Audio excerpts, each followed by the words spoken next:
ভোজ্য তেল, চিনি ও ডালের পাশাপাশি আগামী ৩ দিনের মধ্যে গোসলের সাবান, ডিটারজেন্ট পাউডার এবং কাপড় কাচার সাবান বিক্রি করবে সরকারি সংস্থা trading corporation of Bangladesh TCB.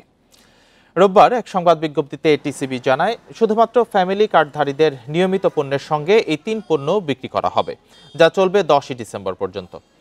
তবে প্রাথমিকভাবে সাশ্রয়ী মূল্যে এসব পণ্য ঢাকা, রাজশাহী, খুলনা, সিলেট ও ময়মনসিংহ সিটি কর্পোরেশন এবং ফেনী, ঝালকাঠি, চট্টগ্রাম, নেত্রকোনা ও নীলফামারী জেলায় ৫ লাখ উপকারভোগীর মাঝে পরীক্ষামূলকভাবে বিক্রি করা হবে। গোসলের সাবান ১০০ গ্রাম প্রতিটি ৪৫ টাকা, ডিটারজেন্ট পাউডার ৫০০ গ্রাম ৬০ টাকা ও কাপড় কাচার সাবান প্রতিটি ২৩ টাকা করে বিক্রি করবে টিসিবি।